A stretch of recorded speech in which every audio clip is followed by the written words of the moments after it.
এই সময় আবার কে এলো? হ্যাঁ, কে আপনি? ম্যাডাম, আমি বাইরের গ্রাম থেকে এসেছি ম্যাডাম। আমি একটা খুব জরুরি কাজে শহরে এসেছি ম্যাডাম। যখন আমি চা খাচ্ছিলাম তখন কেউ আমার পার্স আর ব্যাগ নিয়ে পালিয়ে গেছে। আর এখন আমাকে গ্রামে ফিরতে হবে ম্যাডাম, এবং আমার কাছে একটা পয়সাও নেই ম্যাডাম। পয়সা না থাকায় আমি 2 দিন ধরে খাওয়ার অবধি খাইনি ম্যাডাম। তোমার কি কোনো সাহায্য চাই? হ্যাঁ ম্যাডাম, সেই জন্য আমি এসেছি। আপনি কি আমাকে সাহায্য করতে পারবেন? হ্যাঁ, বলো তোমার কি চাই? ম্যাডাম, আমাকে যদি আপনি 500 টাকা দিতেন, আমি তাহলে গ্রামে ফিরেই আপনাকে আবার ফেরত দিয়ে দিতাম। 500 টাকা? ম্যাডাম দেখুন ম্যাডাম, আপনি এমনি আমাকে পয়সা দিয়েন না। আমার কাছে একটা ব্রেসলেট আছে যেটার দাম 10,000 টাকা হবে। এটার বদলে আমাকে 500 টাকা দিন ম্যাডাম।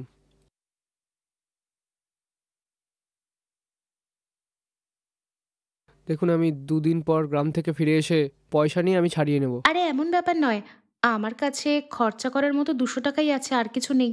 ম্যাডাম ম্যাডাম আপনি এরকম বলবেন না ম্যাডাম, প্লিজ ম্যাডাম, কোনোভাবে একটু উপকার করুন না ম্যাডাম। আমাকে এক্ষুনি গ্রামে যেতে হবে, প্লিজ ম্যাডাম। যদি আপনি একটু সাহায্য করুন আমাকে, আমি গ্রাম থেকে ফিরে এসেই অবশ্যই আপনার পয়সা আমি ফেরত দিয়ে দেবো ম্যাডাম। এই ব্রেসলেটের দাম কত বললে তুমি? এটার মূল্য 10,000 টাকা আছে ম্যাডাম। আপনি শুধু 500 টাকা দিন ম্যাডাম। ঠিক আছে ঠিক আছে, তুমি এখানে একটু দাঁড়াও। ঠিক আছে ম্যাডাম।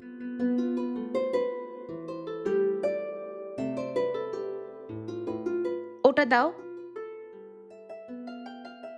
এই নাও।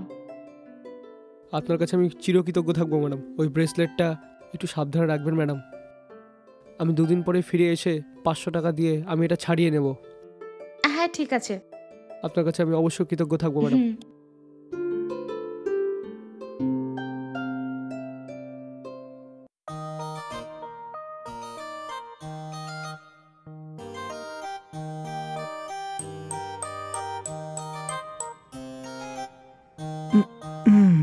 শোনো গো, এটা কি?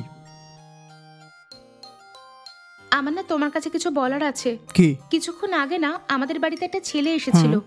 ওর টাকা কেউ চুরি করে নিয়েছিল আর ও গাঁয়ে ফিরতে পারছিল না।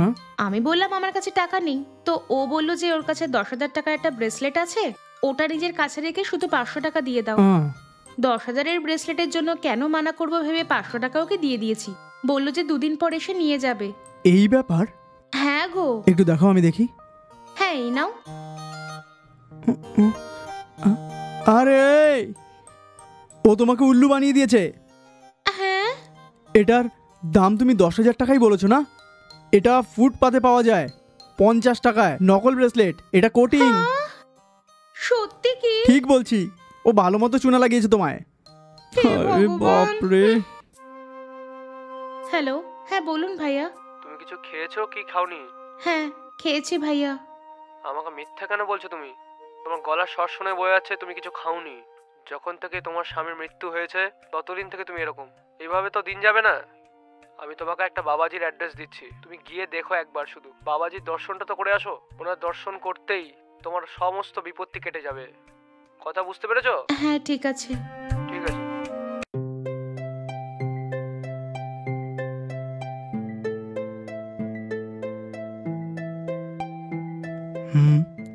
তোমার ভেতর কি উথাল পাতাল করছে বলো? স্বামীজি, কিছুদিন আগে আমার স্বামী মারা গিয়েছেন। আমরা দুজন একে অপরকে খুব ভালোবাসতাম। বাড়ির লোকের ইচ্ছায় বিয়েও করে নিয়েছিলাম আমরা, কিন্তু এখনো আমার সঙ্গে নেই। বিয়ের মাত্র 3 মাস পরেই আমাকে একলা ছেড়েও চলে গেল। আমি একাই জীবনটা কাটাতে একদম পারছি না। ভাবছি ওনার কাছে আমিও চলে যাব। স্বামীজি, মন নিয়ন্ত্রণে রাখো।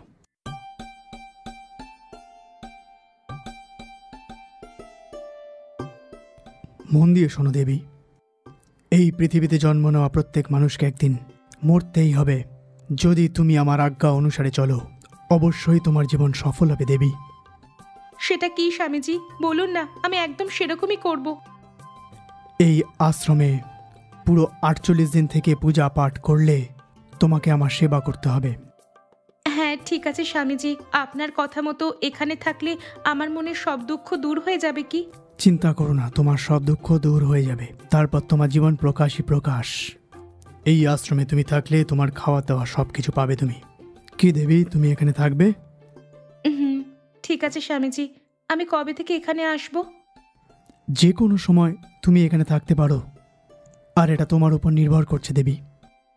এইখানে থেকেই তন মন সব দিয়ে এই স্বামী সেবা করো। তুমি তৈরি তো? হুম, তৈরি আছি স্বামীজি। তাহলে এখন এই স্বামীর জন্য তুমি জুস নিয়ে আসো, যাও। হুম।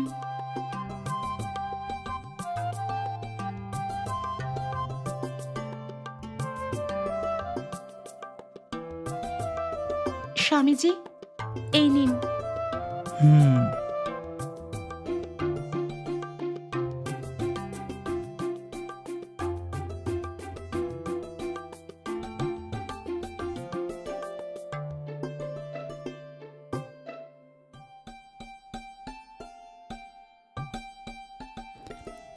কিসের জন্য তুমি এখানে দাঁড়িয়ে আছো? আসো, আমার পাশে এসে বসে যাও। হুম।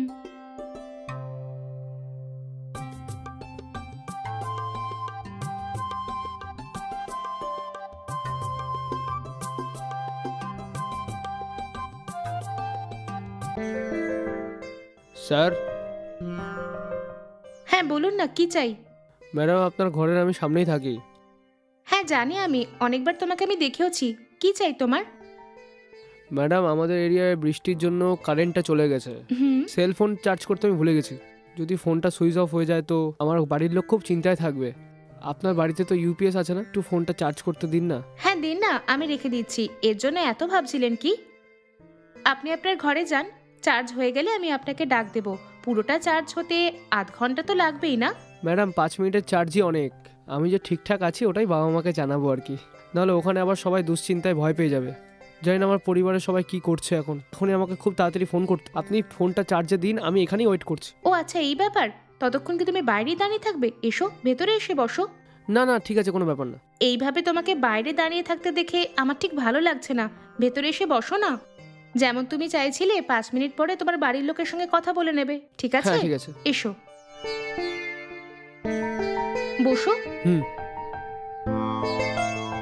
স্যার নেই নাকি ম্যাডাম? সাহেব তো বাড়িতে নেই, কাজের জন্য বাইরে গেছে। আহা। আমি ফোনটা চার্জে লাগিয়ে আসছি, তুমি এখানেই দাঁড়াও। ওকে।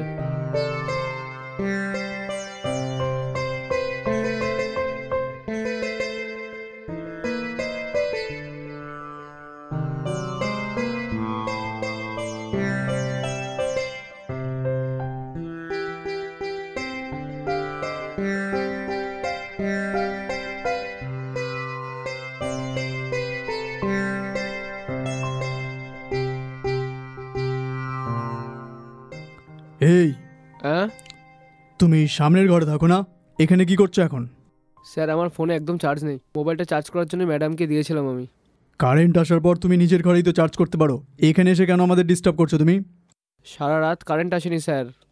এখন জানি না কখন কারেন্ট আসবে, এই জন্য চার্জ করার জন্য এসেছি আমি। সমস্যার জন্য আমি ক্ষমা প্রার্থী স্যার। কিছুক্ষণের জন্য ফোনটা ইউজ না করলে কিচ্ছু হতো না, কেন ডিস্টার্ব করতে এসছো আমাদের? সরি স্যার, আমাকে ক্ষমা করে দিন। সরি রটি কোনো ব্যাপার না। কারেন্ট যখন নেই তাহলে নিজের ঘরে গিয়ে বসে থাকতে পারতে। কি হচ্ছে সব? তোমার কোনো আক্কেল নেই? Sorry sir. তুই খুশি থাকার জন্য আমার খুশিটা কেন ভাঙছিস বলবি? সরি স্যার, ভুল করে চলে এসেছি। ম্যাডাম আমার ফোনটা দিন ম্যাডাম। কি হয়েছে? তুমি এরকম অমানবিক কথা বলছো কেন? ফোনের ব্যাটারি ড্রাই হয়ে যাওয়ার জন্য চার্জ দেওয়ার জন্য এসেছিল। ও তো বাইরেই দাঁড়িয়ে ছিল, আমি ওকে ভেতরে আসার জন্য বললাম। এতে কি হয়ে গেছে তোমার? ও তো আমাদের সামনের ঘরেই থাকে। কালকে আমার যদি কোনো দরকার হয় তাহলে ওই তো আসবে না? এই একটা ছোট ব্যাপার নিয়ে এত রাগ করছো, এটা কি তোমাকে ঠিক দেখায় বলো? তুমি বসো ভাই, ও একটু এরকমই আছে। তুমি কিছু মনে করো না, হ্যাঁ? Sorry sir. শিট। তুমি বসো। আরে